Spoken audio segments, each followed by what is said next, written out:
Hello, and welcome to the Empowerography Podcast. This is a platform created for women's voices to be heard and a place to share their stories, journeys, and successes with the world for the purpose of helping other women who might be on similar journeys. We are empowering women one episode at a time. I'm your host, Brad Walsh, so kick back, grab one of your favorite beverages, and enjoy the stories.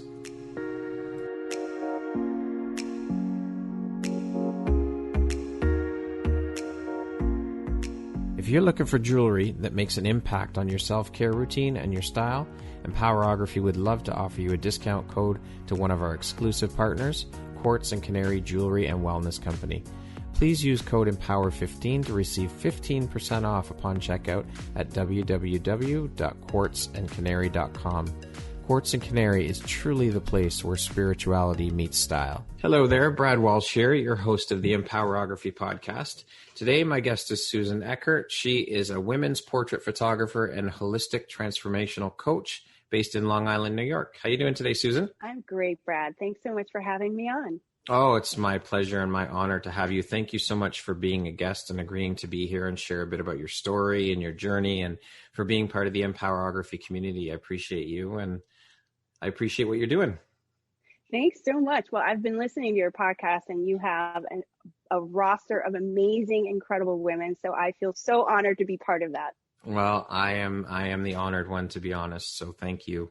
So let's jump in. So as I mentioned, you are a women's portrait and beauty photographer, an author, which I didn't mention, a holistic transformational coach. I'm assuming you are a photographer first. And were these other two titles or hats that you wear a natural progression or extension of your work as a photographer? Well, you know, it's funny, Brad. I actually feel like I was a coach before I was a photographer. And the thing is, when I created this business, my feeling was that my mission was that I wanted to do something for women so that they can fully own who they were, step into their bodies, be comfortable in their own skin, because I had the awareness that they would step out fully in other parts of their lives. So for me, photography was the vehicle through which women would arrive at this place of complete self-acceptance. So from the beginning, even with the photography, my concept was this idea of transformation. Okay. Yeah. And the book that I wrote, Body and Soul, is about the transformative experience that it can be.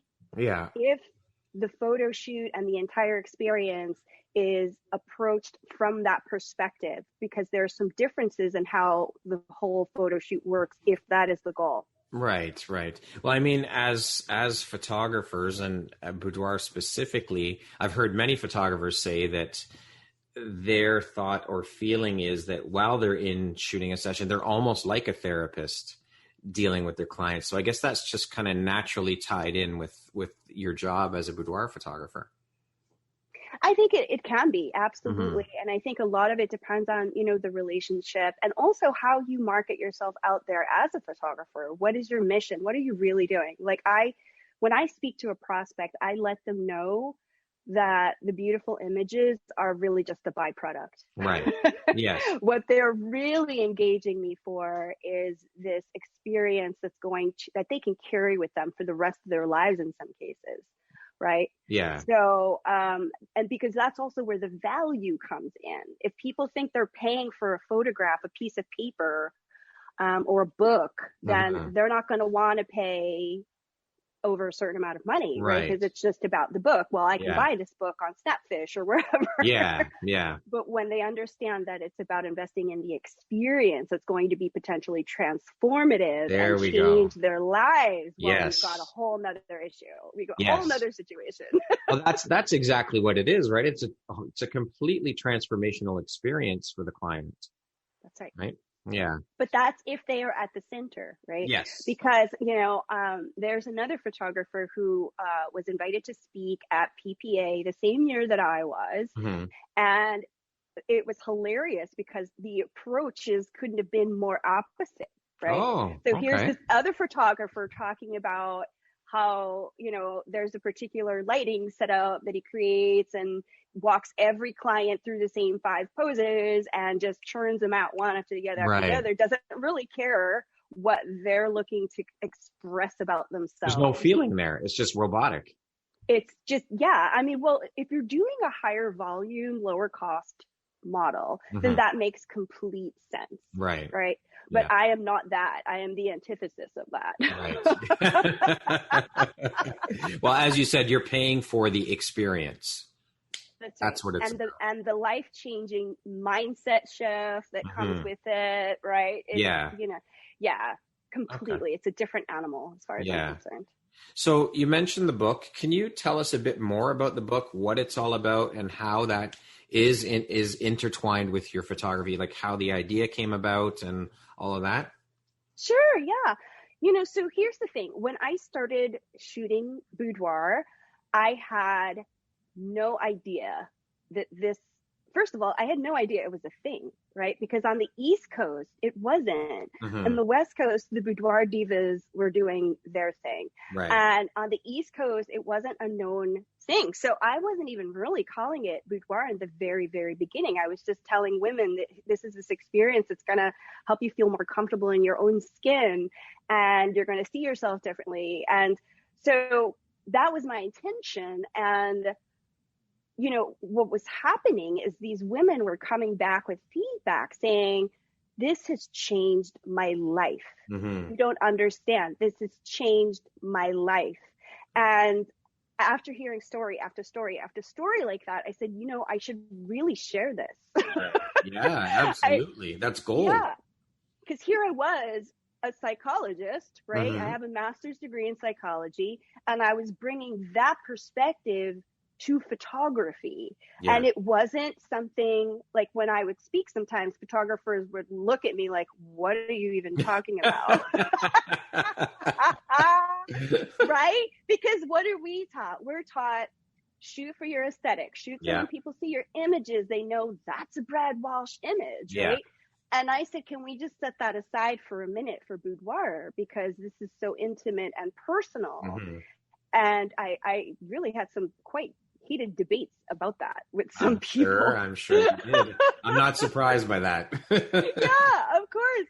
But again, so I wanted to share these stories. So in the book, what happened was I sent out questionnaires to a bunch of my clients and thinking, okay, maybe I'll get 15 back. No, I got 40 back. All 40 that I sent out, I got back.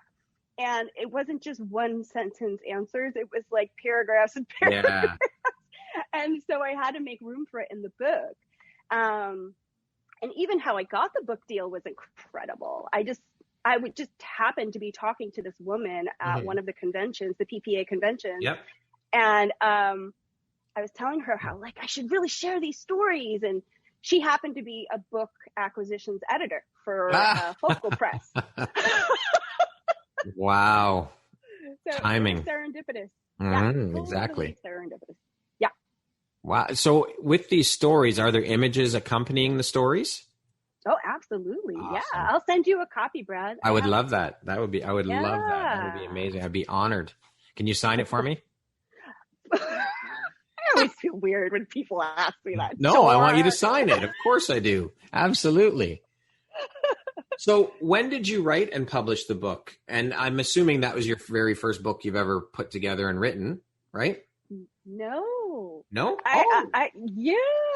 So, what? Yeah. Oh, I'm learning so much, Susan. Brad, did you not know you're speaking to a chameleon here? Well, tell me more.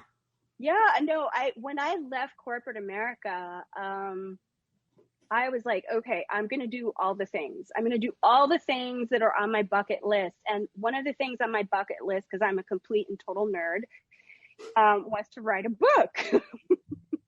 Okay. I decided to see if I could do it. Yeah. And coming out of corporate America, there were two things that I noticed, which is what caused me to leave corporate America in the first place. One is that women weren't really, I saw women as second-class citizens in corporate America, where, they were sacrificing their lives in terms of, okay, I either have to choose to be a mom and a wife, or I'm going to choose to like work up to like CEO level. Yeah, the career or this type thing. Right. This or that. You can't have both. Well, it seems very difficult. I think it's changing, but I think some women still feel that pressure and make those choices, which is very unfortunate. Yeah. So I saw that. I saw women being overspoken in meetings all the time, where like a woman would say, "Oh, I have this idea," and nobody would respond. And then 10 minutes later, a guy would say the same exact thing and everybody would respond to him. And then I was always the one being like, she just said that 10 minutes ago, you know? So between that and then feeling like, as a person of color, feeling like I was like the token. I was expected to be the token. I was assumed to be the token, you know, that I hadn't gotten the jobs on my own merit. It was only because I was a person of color. So that was very uncomfortable for me. I'm sure. And I think the turning point for me was a day when I sat across the table from a gentleman. I was a consultant. I worked for a big company, Ernst & Young. And I sat across a person who was like, "Yeah, sit there and look pretty, little lady." Oh, he refused to speak to me. And that just shifted something within me. So the first book that I wrote was called Intercultural Communication. Ah, okay. Because it was about, you know, speaking across gender, like even I saw how, as an organizational development consultant, I saw how, you know, the art department can't speak to the tech department. Wow. And so I wanted to sort of highlight what is culture difference, but not in the racial aspect, just in all the different shades that culture comes in. Yeah. So that's my first book, actually. Okay. And so when did Body and Soul get written and published? Yeah. So I met the editor in, I think, 2014 or early 2015. She pushed it through. An international panel approved it, hands down. And next thing you know, I spent all of 2015 writing this book, and then it came out. It got published in 2016. Wow. So that happened quite quickly. Oh, yeah. I think I almost got divorced because my husband, I would be like, I would have dinner and then I'd be like, okay, I got to go hide in the office now and write for the I got to get back to writing. Yeah. And so have you written anything else since that one, or was that your last? That was my last published book. I am working on 2 as we speak, but I'm thinking of self-publishing at this point because, that's a whole other story.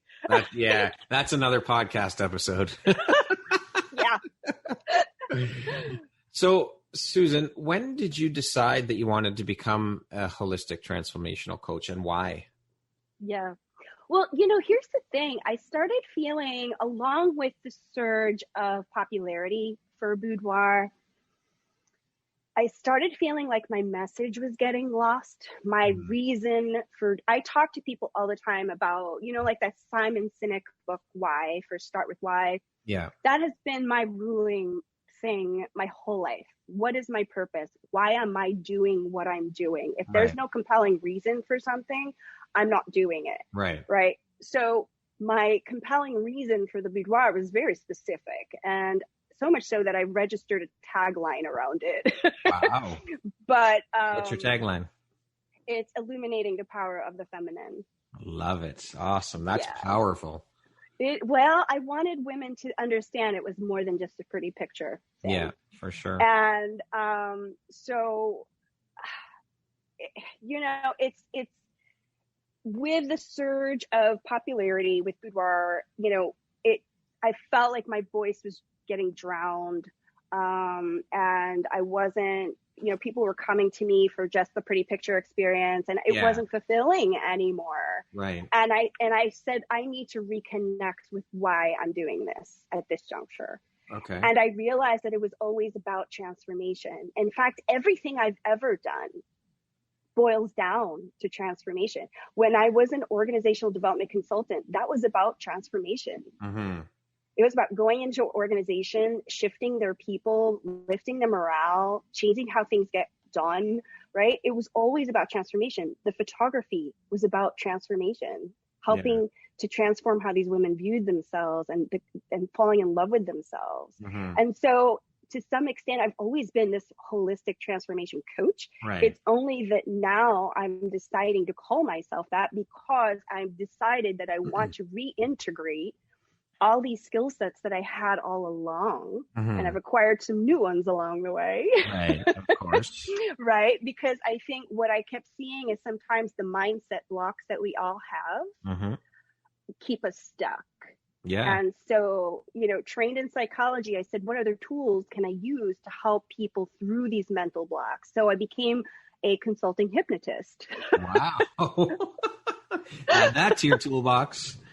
That is now in my toolbox. And let me tell you, that is a powerful tool. I'm sure it is. And I have had such major shifts with clients in 3 sessions where they start off, I'm not good enough. And after 3 sessions, they're like, oh my God, I'm going to take over the world. That is odd. Now that's transformation. That is transformation. Now you understand why I call myself this. Yes, that's awesome. I love it. Wow. Unbelievable. So as you've mentioned, you hold a master's degree in psychology. Can you talk about how this also factors into your role as a photographer? I mean, as I mentioned before, I know that we as photographers, and especially in the genre of boudoir, we can sometimes feel like or end up being somewhat of a therapist, an armchair therapist during these sessions for our clients and with the type of work and the type of images we shoot. So your credentials and training, I can see how that would all tie in, but how does this factor into your role as a photographer for you and your clients? Yeah, well, you know, I think, and I spoke about this when I spoke at Imaging USA the year before last. I said that the thing is that photographers would do so much better consistently if they kept at the foreground the fact that there is a person standing in front of them who has this whole emotional world. Like when they walk in, they bring their luggage with their outfits, but there's also luggage in there that is carrying their entire emotional history. And particularly, that's incredible thinking about it. I've never thought about it that way. It's like, yeah. Yes. And so, you know, I'm particularly attuned to that because I'm also an empath. And so I feel people's energy very, very strongly. And I have seen, for example, in workshops or things where photographers are completely, they don't even pay attention to what's happening with the client or the model in front of them. And the person looks uncomfortable and they're still shooting. And I'm like, stop, pause, slow down. Does she look comfortable right now? Ask her what's going on with her, right? So if I have a client who's standing in front of me and I can see it, I can see when like the shadow comes over their eyes and all of a sudden they're having this self-defeating thought, right? The whole expression changes, the body language changes. And I'm like, I put the camera down. I said, what is going on for you right now? Yeah. And they'll chuckle and they'll be like, well, I was just thinking, who am I to be standing in front of the camera? And I'm like, sexy can't live in the same space as self-doubt. Wow. And then we'll talk. That's great. I just hit it head on. That is awesome. Like, we're here for what? What are we here for? Let's talk about it. That's amazing. That's it. I mean, it's that, I think it's that interrelatability to our clients. You have to communicate with them. You can't just say, okay, sit over here. Get up. In the studio I shoot in, there's a piano. So let's just use that as I can't just say, okay, get up on the piano and I'm just going to walk around and shoot different angles and not talk to you. We have to communicate. I have to show you the back of the camera to show you what we're getting so you feel more comfortable with what you're doing and you know that we're capturing beautiful images. It's all part. You have to be able to relate to your clients. You have to talk to them. Absolutely. And you have to address what's going on for them, right? It's like to stand in front of anybody's camera, to stand in front of anybody, camera or no camera, in your underwear is very vulnerable. 100%. Right? And then throw a camera in there. Oh, yes. Right. When you're fully clothed and they're feeling so vulnerable, so exposed. So, you know, from the very beginning, there's a lot that I integrate into my process, but from the very beginning, I really don't make a whole lot of eye contact to start when we start shooting. Mm-hmm. I'm looking at them only through my camera. And then when the camera comes down, I'm looking down at the camera as I speak to them until they get some comfort going. Right. And then, and I'm showing them pictures. I'm bringing them into the process as a collaborator and a partner, so that they get that comfort level. They feel trust because they're like, oh, I'm in good hands. She's capturing me exactly the way I want her to. Yeah. So it's like, that's all psychology, Brett. Well, the trust thing is a huge factor. You have to have that trust going on with your client because, as you said, they're incredibly vulnerable, incredibly. Yeah. So the communication, and I don't understand how a photographer can't grasp that. That's key. That's first and foremost. You have to make your client feel comfortable. Otherwise, they're going to come across, those images are going to look like shit. They're going to come across as uncomfortable. Yeah. You're going to be able to see that in the images. Right. And, and I give my clients the opportunity to voice themselves without judgment. So if I have a beautiful 5'11", long blonde hair, long leg, beautiful work of art in front of me. Yeah. And she's looking uncomfortable or insecure, I'm going to put aside my perspective of her as this like thing of perfection. And I'm going to say, how are you feeling? And how are you seeing yourself? Yeah. What do you love about yourself? Where are you struggling? And, and we'll have this discussion so that I can coach her through the shift. Yeah. Right.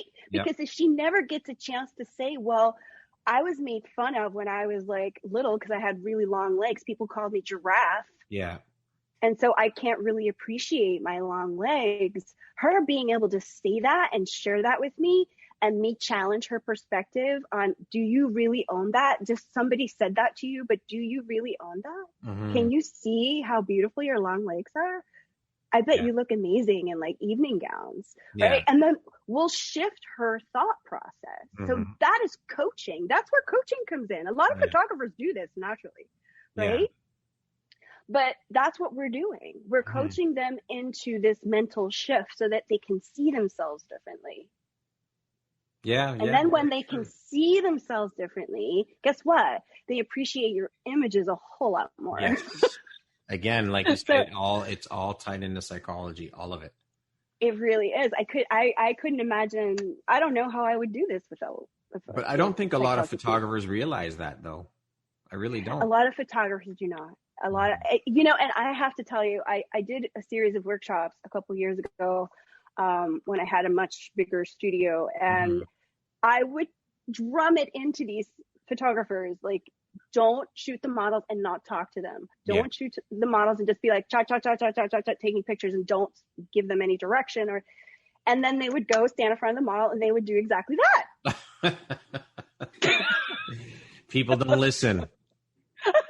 They don't. They just don't listen. Yeah. So I feel like you have, this is such important training for photographers, particularly in boudoir. I mean, it's beneficial in all parts of boudoir, all parts of photography, but particularly boudoir. Yeah, because of the subject matter you're dealing with and how vulnerable your clients are. And it's I don't know. It's funny. It's funny.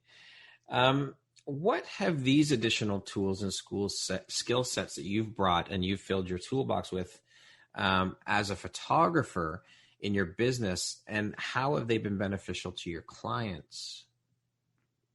Yeah, well, I think, the coaching part, I was a coach before I was a photographer. In my organizational development work, I did executive coaching, group coaching. And then I worked with individuals before I actually launched my business. So I've always been a coach, and I use it with my clients. Like I was talking about before with the mindset shifts. If somebody's got voices, internal dialogue that's self-defeating, I will coach them through shifting that. So that's definitely a very, very important part of the process for me. Interestingly, I haven't yet hypnotized any of my clients. That would make for an interesting session. But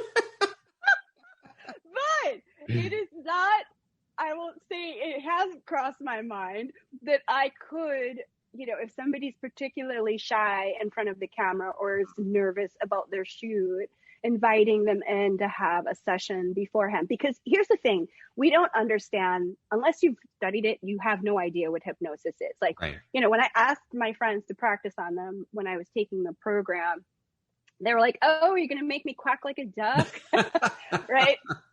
No, that's not what hypnosis is. It's essentially like a meditation, Mm-hmm. but you get so relaxed that you give your conscious mind something to do so that you can speak directly to the subconscious mind. Okay. That's where the change happens. Right. Because Harvard did a research study, and they found that 95% of our decision making is based on our subconscious thought patterns. And those repeat themselves day after day. And like 80% of them are negative. Wow. That's huge. 80%. Yes. Oh, man. So that means we're just programmed. We're hardwired to get stuck in this negative loop that just keeps playing in our head. And half the time we're not even aware of it. Yeah. Right? So when I have my clients track it back, see what I call the belief chain, and visualize it and see, because I believe this, I think this, and that thought makes me feel this. And so I take this action, and then they see that the outcomes in their lives are directly tied to these negative self-defeating thoughts. Mm-hmm. Well, I don't know. How would that make you feel? Wouldn't you want to shift it? Absolutely. 100%. 100%. So as a photographer then, to have these tools in your toolbox, how have these tools, do you think, benefited your business? I mean, in terms of, do you think that it gives you more, because I'm sure you talk about all of this with your clients before, or your prospective clients beforehand, do you think that this gives you as a business owner and an entrepreneur a competitive edge over other photographers in, say, your area that don't necessarily practice the same way you do and shoot the same way you and have the same process? You think that really benefits you as a photographer and entrepreneur to have these extra skill sets? Well, here's what I think, because I don't usually think in terms of competition. I think we all have clients who are right for us. Yeah. And whenever I speak to people who are new in business, any kind of business, I tell them the thing to be sure of is what your differentiators are and who your client is. Who is she? Who are you speaking to? Right? What does she want? What is she looking for? So I have always been crystal clear about who I am speaking to. Okay. And so that clarity has meant that I attract my type of clients, right? Right. And so it's given me, I've been in this 14 years now, which sounds crazy to say. Yeah. I mean, sometimes I act like I'm 14. That's okay. You got to keep young. Being young in the mind is great. Nothing wrong with that. Absolutely. I agree with that.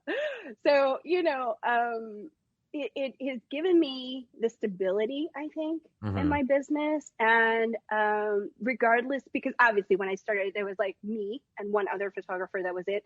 And, over the years now, I don't even know how many people are photographers there are on my island. I live on Long Island. Right.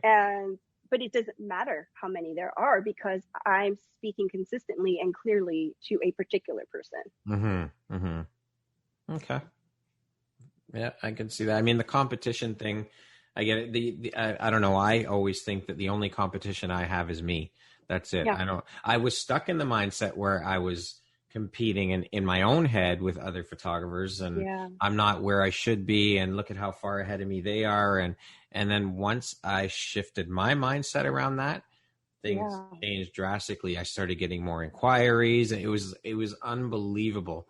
It's so amazing what happens when you do shift your mindset.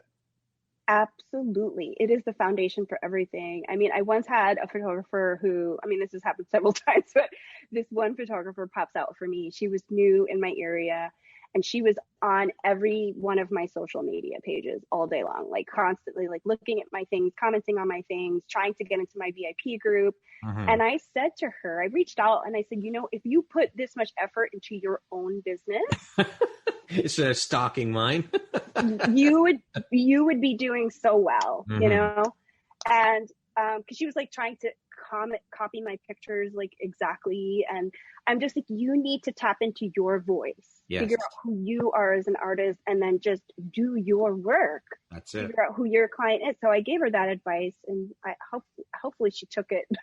But I don't know. Yeah, I mean, no one else is you. No one else has your Right. eye. No one else provides the client experience that you do as an individual. So that's where you differentiate. Not everybody is going to be your ideal client. It just doesn't happen that way. Oh gosh, no. And that if entrepreneurs could get one thing right, it's that. It's like not everybody is your customer or client, and be comfortable with that, because if somebody calls you or reaches out and is not your ideal client, I have no problem saying I don't think I'm the photographer for you, because it leaves space for others who are. 100%. I would agree with that 100%. Do you use, since you have your coaching and psychology, do you use that stuff? Like, do you have businesses on the side where you coach as well as like outside of the photography studio? Well, for a long time I didn't, but what I'm doing, actually my studio space right now is called the Transformation Space. Awesome. I love that. That's great. Yep. Because my plan here was, here's the thing. As a photographer, I only do so many shoots a month. Okay. The back end work is very labor intensive. Mm-hmm. I'm not trying to be a high volume studio. Right. Quite the opposite. So I have all this extra time that the space is unutilized. Right. It's underutilized. So I actually relocated to this space with the mindset that I was going to start hosting women's groups, women's classes, workshops. I'm a huge meditator. I was going to teach women meditation, have art exhibits. I was going to do all this stuff in this space, and then COVID hit. Yes, of course. Drastic so okay. COVID. Drastic COVID, yeah. But it's all just delayed. It's all, that's all. As soon as things are better, I will be initiating all of those things. Because here's the thing. I am used to, in my life, living shades of gray. Mm-hmm. I've never been the black or white person, the this or that. You can only wear one hat. I'm multiracial, for God's sake. I'm like Puerto Rican, Irish, Native American, Afro-Caribbean. I'm like all these things. And nobody can force me to say I'm one thing. No, right. My whole life I've been like, well, I'm all these things. No one's putting Susan in a box. No. So, boxes for me, I've been so averse to boxes my entire life. And I see it the same way with my career, because it's like, I am all these things. I am a coach. I am a photographer. I am a healer. I am a hypnotist now. Yeah. And so I can utilize all these things and meet people where they are and where they need support and encouragement to move forward in their lives. Because ultimately, my biggest thing in life, I think my purpose in life is to help people move forward in their lives. Yeah, that's awesome. I love it. And isn't it amazing when you do find your purpose? There's no feeling like it. Absolutely. It's incredible. So have you had any formal training as a photographer, or are you self-taught? Yeah, no. Remember I said I was a nerd? Yeah. And I say that in a completely empowered way. Yeah. So when I made the decision that I was going to do this, I signed up there was a photography school that a friend of mine had gone to, and it was distance because I had like a 2-year-old at home. Right. So I needed a distance program. So the way that it worked is they would send me a unit, I would work through it, do the work, submit my images, a panel would review it, and then they would give me a grade and give me the next unit kind of thing. So yeah, no, I think that, whereas I know that you can be self-taught in this field, like if you've got an eye and you're creative, you could learn it. I wanted to understand the technical stuff behind it. Right. And so I did study. Yeah. Okay. How do you think being a woman and a boudoir photographer has shaped you as a woman? Oh, I love that question when I saw it. And I had to think about it. It was one of the questions you sent me. I had to think about. So here's how it has shaped me. When I and I will talk about this when I do talks. Mm-hmm. I will talk about how I was never the kind of person who could even look in the mirror at myself. Wow. Like, I would brush my teeth and not look in the mirror, right? Holy shit.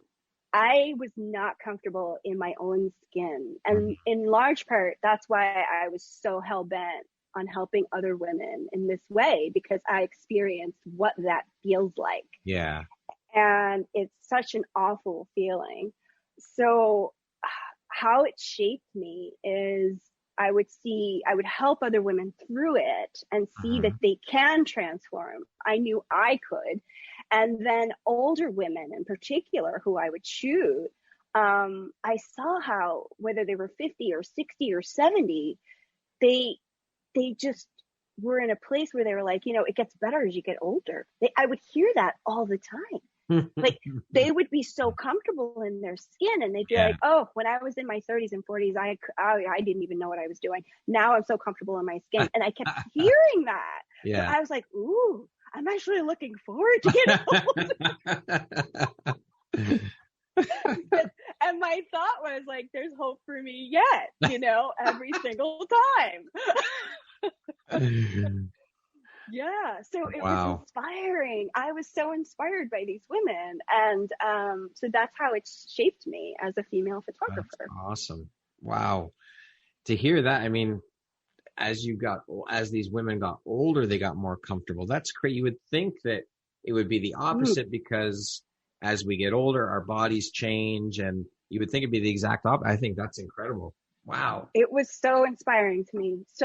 It's so inspiring to me. And it's like, I would love to one day, after my other projects that I'm working on, I would love to do something around that, like women in aging and like the two paths that you can really take, the one of acceptance and the one of fighting it the whole time. Right. There's a book idea right there. Yeah. Do your case studies of your clients that come in. There's your material for your book. You're all set. It's all right there at your fingertips, Susan. It's awesome. What would you say lights you up or inspires you the most about being a boudoir photographer and helping these women through these sessions? Yeah. Oh gosh, I'm so inspired by the courage that it takes, right? It takes such courage to say, okay, I don't love everything about my figure or my body or whatever, and I'm going to stand in front of someone almost half naked, or some people naked, and hope that they see the beauty in me and hope that they capture it.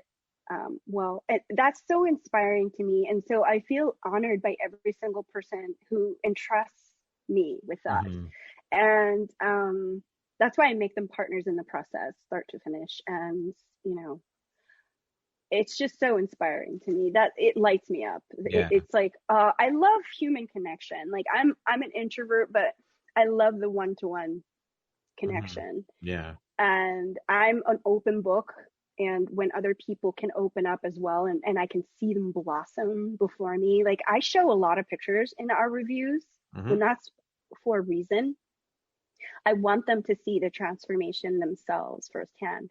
Yeah. And they will usually comment on it. They'll say, oh, wow, look how I look when I'm like so tight and I'm just getting going and I'm starting to find my footing. And then look when I relax and I just give in and I let myself shine. Look how different I look.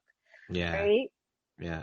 It is incredible to see that transformation, because when they first come in, when the client, at least for me, and I know for you, as you've mentioned, when the clients first come in, they're very vulnerable. They're very nervous, understandably. So to see that transformation, I liken it to the transformation of a caterpillar into a butterfly, because by the end of the session, they're just flowing with it and just open to it's amazing. It's just an incredible process to witness firsthand. Yeah. Yes, the experience for the client is incredible.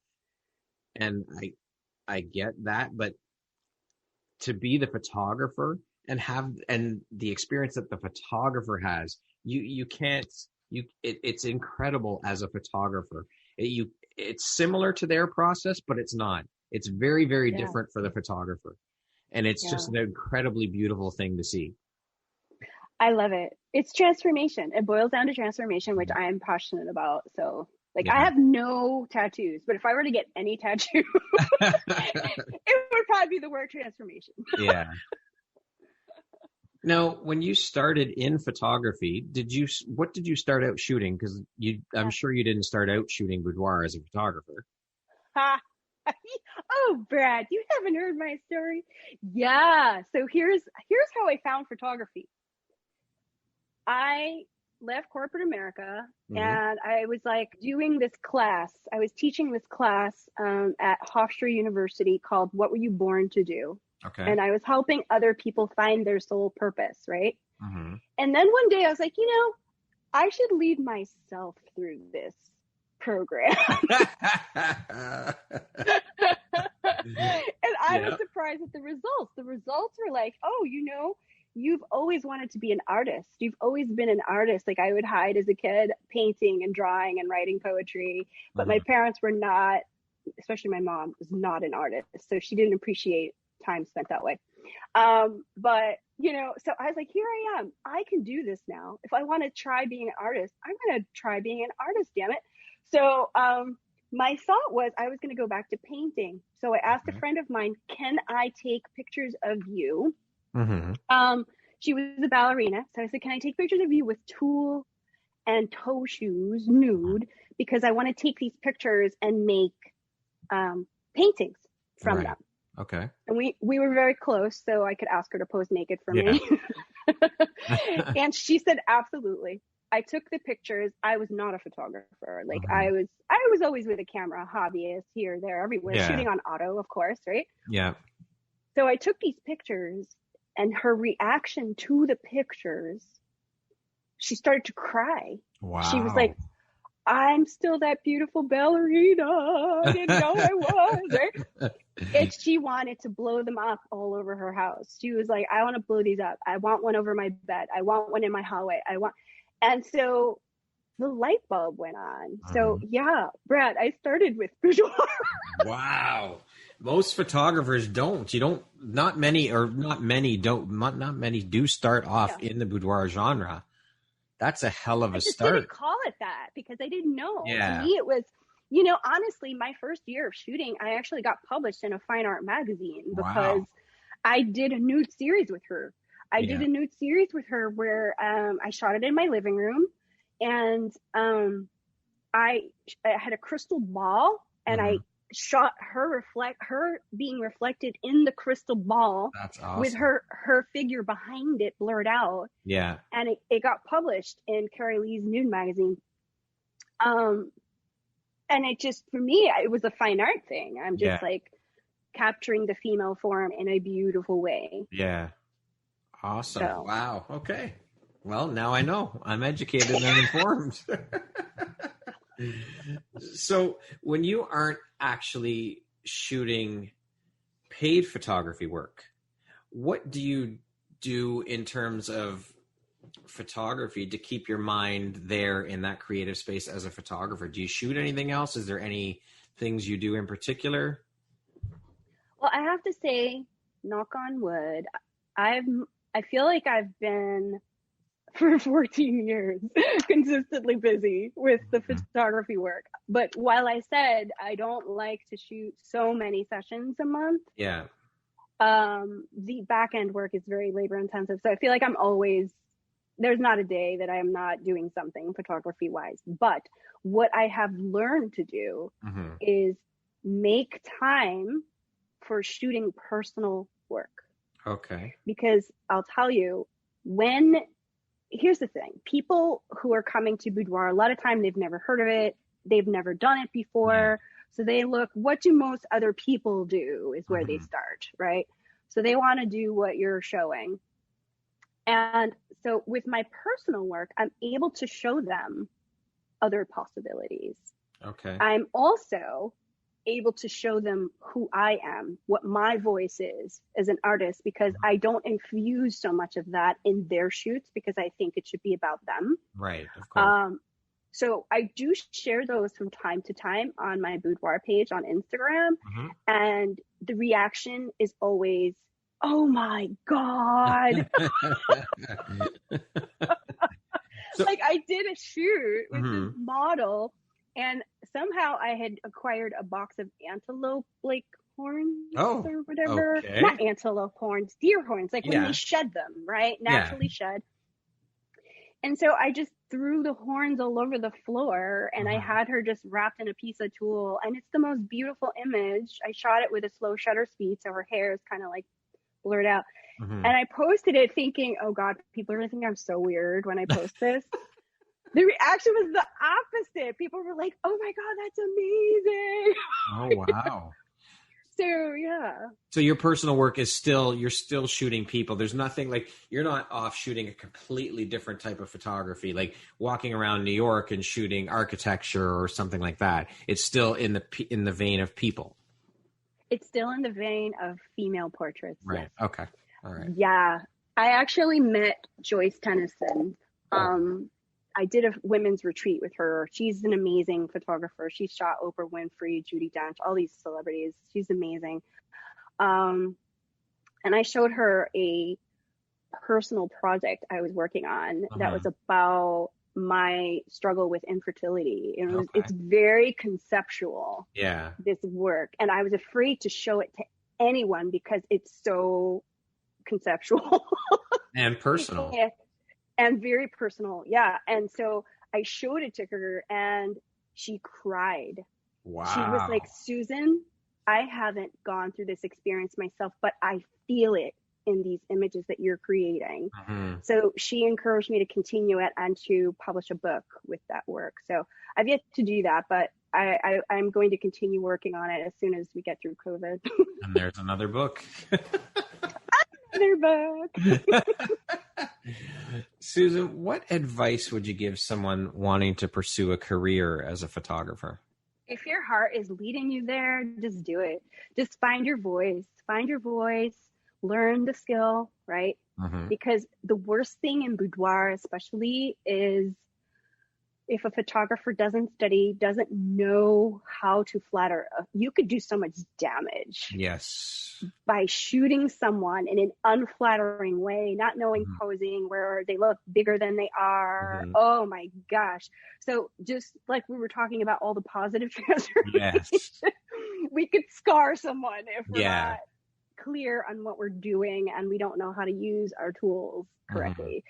So if it's boudoir in particular, to really learn about the female form, study with another photographer, get critique. Like, I can't believe how many photographers are not open to getting feedback on their images. They don't want to hear it. They think they know everything. And I've never been that way. I'm happy when somebody rips apart something that I've done, because then I learn. Yeah. Okay. Which artists and photographers do you personally admire and look up to? Well, Joyce Tennyson, I mentioned. I mean, she was very famous for the series she did where I didn't understand how she did it. And then I researched it. There's a huge Polaroid camera in the city. It's like 20 by 24 prints or something. Holy shit. Yeah. And so she would use that machine and make these beautiful prints and images that look like they're just glowing, because she would go behind them with a flashlight or light and then make like an aura kind of thing around them. Her work is so ethereal and spiritual. And then when I met her, I was like, you are these women in these images. Like, she just glows all by herself. Yeah. So I love her. As painters, I love Tamara Lempicka paintings. They're strong women from the 20s with strong jawlines and curvy figures. Yeah. I'm very much inspired by her work. Yeah. So since you're such a huge advocate of self-love and body positivity, women's empowerment, can you speak a little bit about what those mean to you on a personal level, what those things mean to you? Yeah. Empowerment, body positivity, it's all just about acceptance, self-acceptance. And some of us, I think most women are on a journey in some regard in this way. I've had a very long journey with feeling empowered in my own skin. And, I grew up I had a wonderful, amazing Irish grandmother with freckles and red hair. And she was just the my favorite person on the planet. Yeah. And I would look in the mirror and I don't look like her. And I would be like, ooh. If that's beauty, what am I? You Right. know? And so it took a lot of work for me to get to the place where I'm like, you get one body. And here's the thing too. So I was diagnosed with breast cancer last year. Oh, I'm sorry. I had no. And yeah, it's okay. I'm good. I'm fine. But before that, I had the Lyme disease in my 20s. So, there have been times when my body, I had to care for it and I had to pamper it. And it's like, when I think about how thought is energy and we shape everything in our existence with our thoughts, and I was being so negative about my body at one point in my life, I just decided you only get one body, right? Mm-hmm. So you gotta love it and you gotta treat it right. And so I made the conscious decision to empower myself and love and accept the form that I'm in right now, because I also have complete confidence that we are so much more than our bodies, Mm-hmm. right? Mm-hmm. We're these beautiful spiritual beings and energetic beings. So I am more than just this shape and this color and this structure. It takes a lot of self-work though to get there. I mean, that takes, as you said, it took you years. It's a lot of work, and a lot of people don't want to do the work. A lot of people don't want to look within themselves because they don't like what they see, or they don't like what they see looking back at them in the mirror. And so it's a constant struggle. It's hard work to look at your own shadow self. That's what I call it. It's very hard work. But guess what? On the other side is so great. You feel so liberated and so, happy. Like I rode the storm of 2020 with COVID and breast cancer with an even keel. Like I was like, all right, this is just another challenge life is throwing at me. I'll get through it. That's amazing resolve. That's incredible to have that mindset and that attitude about it. I mean, a lot of people would fall victim to that and end up down a very dark and deep rabbit hole. So that's pretty incredible. And again, that's all mindset and getting there and doing the work, doing the self-work to be able to rise above stuff like that and say, you know what, this is what it is. We'll ride it out. We'll get through it and we'll come out the other side better for it. That's right. That's awesome. Doesn't kill you, makes you stronger. That's awesome. That's awesome. We all are amazing. That's incredible. We are all powerful. Like if I could say one thing to every single person, it would be that we're all powerful. We're all amazing. We're all here for a reason, right? We all are unique, and there's beauty in that uniqueness, right? I hate conformity. Why are we taught to be, conformists? It means you're less than as you are. We are not less than as we are. We are perfect as we are. Beautiful. I love it. I love it. The girls I was talking about with you before we came on, the women who own Lola Scrubs, one of their taglines is perfectly imperfect. Oh, I love that phrase. Yes. Yeah. I use it a lot. Yeah, amazing. It's just incredible. So keeping on that same level of self-love and women's empowerment and body positivity, I don't know about you, but I personally have found that these seem to be, for lack of a better term, buzzwords, or just like the in words to be using, like the catchphrases that everyone's using. Would you agree with that? Here's my perspective on that. I feel like sometimes the media will grab something and they'll just run with it, right? And it becomes a trendy thing, but it's always indicative of a movement that's happening. There's an undercurrent in our society. And I think women are getting tired of being told you have to look like this, you have to be this skinny, you have to wear this kind of clothes, you have to, and, when I remember when we had the first curvy model on the cover of Sports Illustrated, where there was this dialogue in the media about, oh, is this a trendy thing that's happening? Well, no. Now we see it was a movement that was happening, right? because now we have model agencies for curvy women. We have magazines for curvy women. We see more curvy women in ads and in campaigns and on runway shows. So it was a movement that was happening under the surface. And I feel like this self-acceptance is part of a generalized awakening that's happening, where people are starting to say, you know what? We are more than just our bodies. And so we have to accept what we have, who we are, so that we can move forward in our lives. Beautiful. I love it. That's amazing.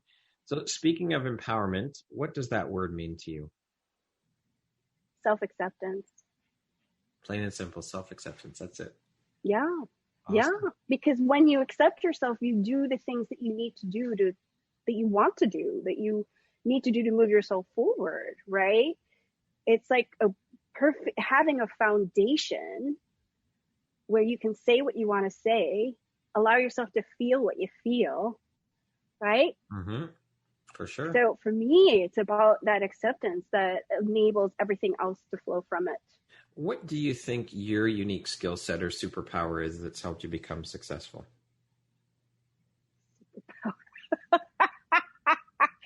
Oh my God. I'm just a weird amalgamation of things. And that's my superpower. I don't fit into any box. And, since I've become comfortable not fitting in a box, that's been liberating for me and by extension for others. Mm-hmm. So, it's just, my clients will say all the time, like, I have a client right now. Mm-hmm. She is coming back for her 7th shoot. Holy shit. And you know what she says? She says, Susan, I'm addicted to your energy. She just wants to hang out with you. Why don't you could just tell her, hey, listen, you don't have to pay for a session. We could just hang out. It would be cheaper for you, but then I wouldn't make any money. So but she loves the pictures too. Yes, but she's they're just a byproduct, as you say. There you go. So, it's great because I think that I am who I am all the time. It doesn't matter the circumstance. We were talking about that earlier. Yes. And I think the fact that I have this look at the bright side, see the silver lining, things are fine. It helps other people to adopt those perspectives sometimes. And, I had this doctor called me once and he said, I'm sending my wife to you again. And I want you to know why I'm sending my wife to you again. He's like, every time she comes home from one of your shoots, I don't know what you do in there. He goes, but she's like floating on cloud 9 for like 6 to 9 months. Wow. So yeah, so it's just that energy. Sometimes we have to be mindful of the energy around us, like the people around us. What kind of energy are they carrying? Because it affects our energy. Mm-hmm. And so when you're around someone who's very like uplifting and vibrant and positive, it rubs off. Yep. Yeah. Sure. I love it. Speaking of success, how do you define success? What does that word mean to you? I think success is understanding that you have a purpose and being aligned with it. Each of us defines success differently. For me, it's alignment. Okay. Right? Not doing things that I don't want to do, doing them in a way that I don't want to do them. Mm-hmm. Okay. Yeah. What makes you feel inspired or like your best self? Authenticity. If I can be authentic all the time, that's just, that's good feelings for me. Okay. What would you say is one of the most important things you've learned in your life? And what was your life like before learning it? And what was your life like after learning it? Yeah, this is a big one. I think understanding that we are so much more than this body has been an eye-opening, awakening experience for me. And it changed my perspective about basically everything after that. Mm-hmm. Okay. Yeah. What is one of the best pieces of advice you've ever received? Oh, advice is a funny thing. I actually have a knee-jerk reaction every time I hear the word advice. Okay. Because people have, like, whether I ask for it or not, given me terrible advice over the years. Unsolicited advice is the best. Unsolicited. I feel like that advice is one step above opinions, and you know what they say about opinions. Yes. But I think wisdom. I think of it in terms of wisdom. Okay, and one piece of wisdom. Shared wisdom and experience, right? So I think when I had a teacher in high school who was like, Susan, just when you find your voice, and this was an English teacher, so he was talking about my writing in particular, but he said, when you find your voice, that's when you're going to find your power. That's profound as shit. Yeah. I love that. And he was so right, because I was trying to write like other people. I was trying to write like this author or that writer, and I wasn't tuning into my authentic voice. That is awesome. But it applies to so much in life. It applies to everything in life, doesn't it? That's beautiful. I love that. Yeah. How would you okay, we're going to do a little rapid fire section. So, okay. I don't know, 6 to 10 questions, one word answers kind of thing. Yep. How would you describe yourself in one word? Deep. If you're writing your autobiography, what would the title be? In the box. Is that one word? No. No, it doesn't have to be. I mean, I'm just talking like 2, 3, 4, 5 words. Very short answers. That's all. The box? All right. Out of the box. Out of the box. Definitely not in the box. No, definitely not. What was your dream job as a child? Singer. Okay.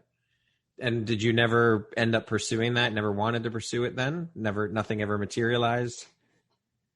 I was offered a record deal, but they wanted me to move to LA, and I didn't want to go to LA. Wow. Okay. I'm learning lots today. This is awesome. I love it. Money or fame? Fulfillment. Early bird or night owl? Definitely night owl. What's the first thing you think of when I say the word future? Bright. If you came with a warning label, what would yours say? Very deep. There's that word again. If you had a theme song that played every time you walked into a room, what would it be? Katy Perry's Firework. What's one thing you want but cannot buy with money? Wisdom of everything in the world.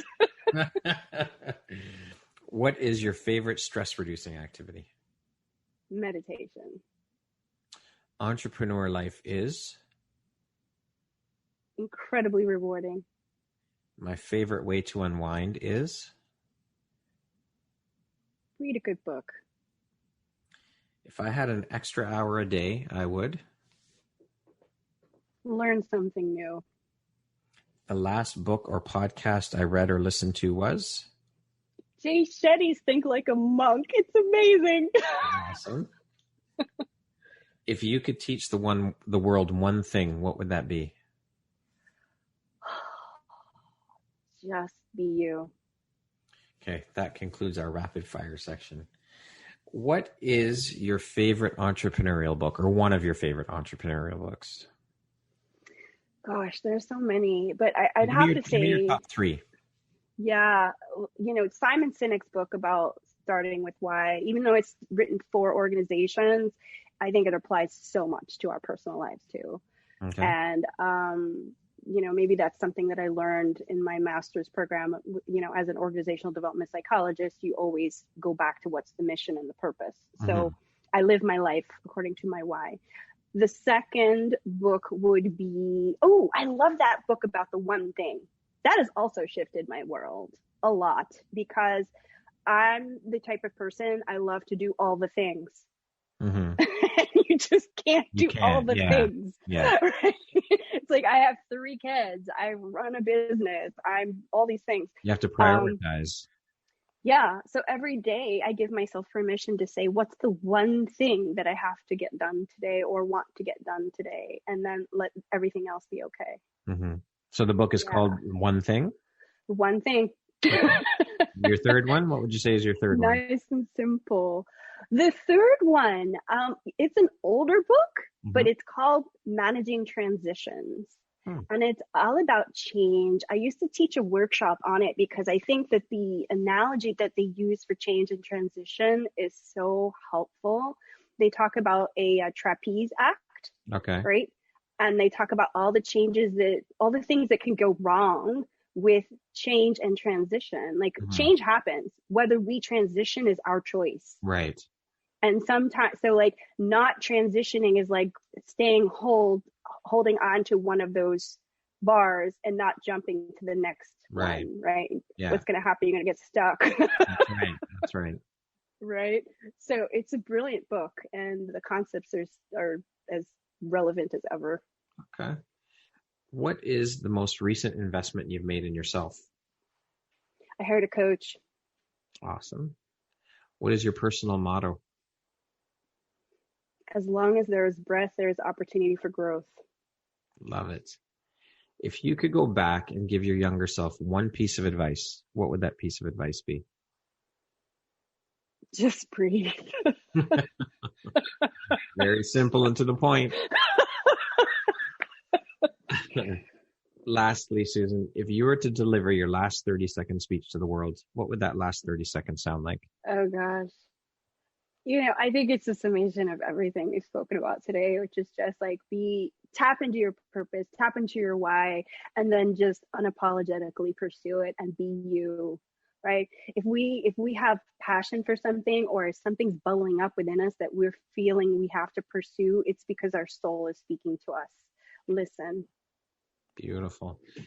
Thank you so much, Susan. This was an absolutely beautiful, incredible interview. I enjoyed every minute of it. We had so many laughs, and you are an incredibly inspirational woman who is doing so much. I love it. I'm just so lit up and inspired by you and what you're doing. And this interview. Well, your podcast is an inspiration to me, Brad. Is awesome. Like, I really didn't know what to expect when I learned that you had a podcast, and I was just like, whoa. So I'll be able to say I knew him when. No, it'll be the other way around. You're going to be this big, huge author. You're already up there with the photography, but you'll be this big, famous author. And I truly appreciate you taking the time to be here today and share your story and your journey and be part of the Empowerography community. You're doing amazing things, and I completely appreciate you and everything you do. It's been an honor to have you on the show and an absolute pleasure. So thank you. Thank you, Brad. Thank you for having me. It's been a joy. Once again, my name is Brad Walsh, host of your Empowerography Podcast. Today, my guest has been Susan Eckert. She is a women's portrait photographer and holistic transformational coach based in Long Island, New York. Thank you, Susan. I hope you have an amazing rest of the day. Go kick ass. See you later. Bye.